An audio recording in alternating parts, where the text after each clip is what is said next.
Lavender grows exceptionally well here in Utah, so we wanted to find out more on propagating lavender. We reached out to Nico and Nat of Lincoln Street Farms to find out how they propagate lavender and why they enjoy doing this. For lots more information on propagation and lavender in general, check out our blog that accompanies this video. And as always, please hit that subscribe button and give us a thumbs up. Nat, Nico, thank you so much for having us here at your lovely Lincoln Street Farm. And just to jump right in, what materials do you need for lavender propagation? So you're gonna need a plant that's in the right stage, that's mature enough that it has new growth, but it's not yet flowering. And then you're gonna need some rooting hormone, some soil. Yeah, you can use vermiculite, you can use seed starting soil, just anything that will help it kind of, take root and get a good start. It has extra nutrients. Yeah, all right, sweet. And then this growing hormone you can just get wherever. Yep. This is this. Just a little powder in here. We'll show you how to use it, but it's really easy. Can you give us a little demo? Yeah, so let's get started. Take one of these.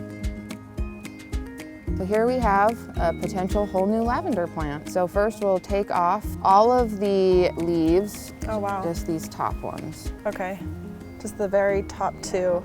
Sort of trim off this very top part to stimulate growth right there.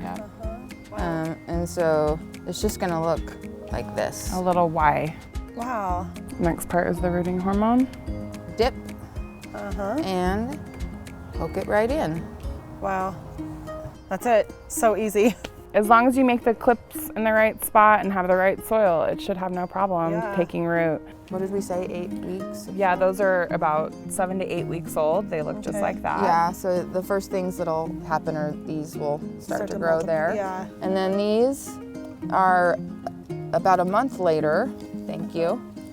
And then these are like another month. So it takes a while, but it is a lot faster than germinating it from seeds. Is that why you do it rather than just from seeds? Is because it's so much easier and faster? Yeah, it's one of those things where you can kind of get it going a little quicker. Lavender seed can take, up to 30, 40 days to germinate. And that's even under extremely temperate conditions. This is what happens when they don't take root. They kind of die a little bit. That's a great example. After we had successfully done this several times, we're like, we got it. And then you sort of let your guard down. And this was one of those where we're like, oh wait. You do need to put a humidity dome on top of them and keep them moist at all times, or else it will be hard to get that new growth regenerated. Okay, gotcha. How much light do they need? So we put them under grow lights in our nursery. Grow lights. And then when you have it misted, it kind of creates just little steamy, good microclimate for it to live. Yeah, and you can kind of tell that it's the right level of humidity, because you'll see a little condensation on the sides and things like that. We also like collecting different varieties from around the neighborhood and from our friends to try to get new varieties and strains in our garden. And Utah is such the perfect climate for it to grow because it comes from the Mediterranean and we have hot, dry summers here. And that's what lavender needs to thrive. Too much water, forget it. Yeah. It won't do great.